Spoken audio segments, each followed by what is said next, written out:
الترتيبية أمام المنتخب البوركينابي. هدف مقابل صفر. كرة الإمكانية يتعدى أتشيبونغ والهدف الأول. جول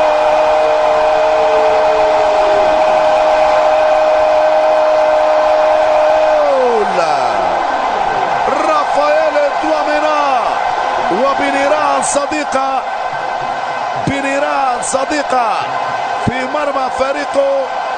المدافع الاثيوبي وغالط عرسو ابل مامو. عرضيه كانت من اتشيبونغ، يتابع رافائيل دوامينا. هذه الاعاده يتوغل اتشيبونغ والمدافع في مرماه. المدافع مجيب قاسم يغالط عرسو ابل مامو. هذه عادة مرة أخرى.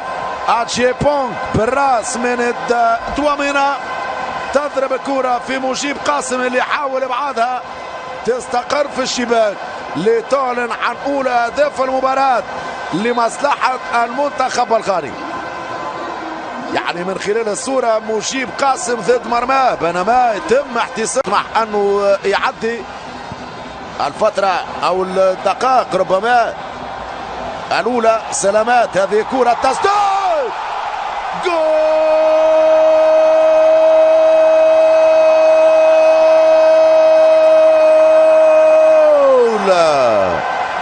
جومبوي عطيله تحت العارضة، جومبوي تحت العارضة في مرمى ابل مامو.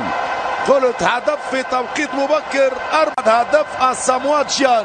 شوف الكرة تتحول من اليسار لليمين، استلام رغم الرقابة بين ثلاثة مدافعين. جومبوي بتسديدة قوية يباغت الحارس ابل مامو ويضيف الهدف الثاني لمنتخب غانا في مباراته رقم 60 مع غانا. يمضي 5 أهدافه المدافع جومبوي. سيناريو ممتاز للمنتخب الغاني، يتقدم 2-0 يعني في الربع ساعة الأول. 14 دقيقة. جومبوي مع أتشيبونغ والدفاع موجود تيسفاي أو 15 سيوم تاميني في اعتراض الكرة وتحويلها. بالفعل سيوم تاميني قلب الدفاع في تحويل الكرة إلى ضربة ركنية. الخطورة إلى حد الآن للمنتخب الغاني كانت من خلال الكرات الثابتة مرفوعة في القائمة الثاني. استلام جومبوي كان معاه بانوم غاتاش إلى خارج الملعب. ضربة مرمى للمنتخب الأثيوبي. هذا جومبوي صاحب الهدف الثاني في 14 دقيقة. مناسبات قليلة جدا. 10 جيبرو أديس جيداي. ترجع كرة، مراوغة ممتازة، الإمكانية تسديد جول.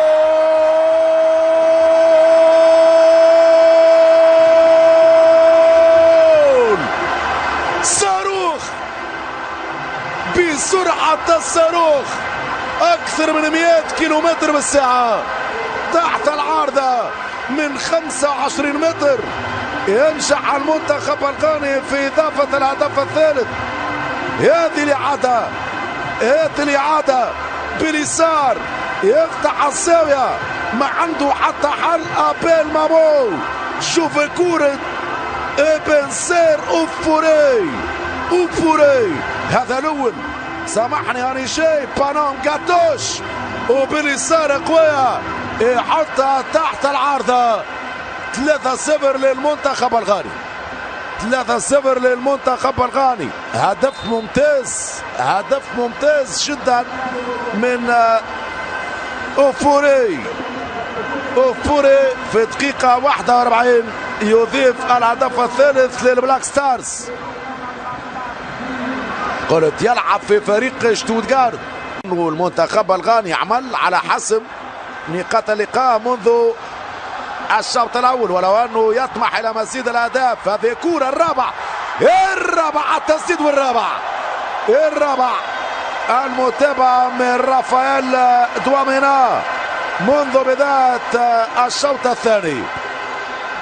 ضعف كبير على مستوى الدفاع الأثيوبي التسديد ترجع من الحارس أبل مومو وأسبق دوامينا من المدافع تاميني يضيف الهدف الرابع. هذه الإعادة الانطلاقة كانت سريعة من أجي بونغ، سدد أيو، تصدى أبل مومو وأسبق دوامينا من سيوم تاميني يمضي الهدف الرابع.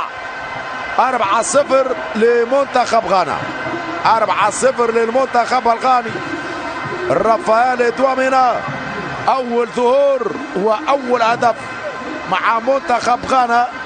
رافائيل دوامينا قلت يلعب في الدوري الكوري، يتعدى أكبينينو، عرضية كورة والهدف الخامس. ختام الحارس نجحش في مسك الكورة كما يلزم، يعيدها أمام رافائيل دوامينا في المتابعة، يضيف الهدف الخامس لمنتخب غانا والثنائية لرافائيل دوامينا. رافائيل دوامينا في 60 دقيقة. هذه الإعادة انطلقت من أوفوري، أكبينينو في كرة عرضية يحاول يصدها أبل مامو، يرجعها أمام رافائيل دوامينا. المتابعة والهدف الخامس. 5-0 أصبحت الحصيلة والأسبقية للمنتخب الغاني ربع ساعة بعد انطلاق الشوط الثاني. 60 دقيقة في المباراة، 5-0 لمنتخب غانا.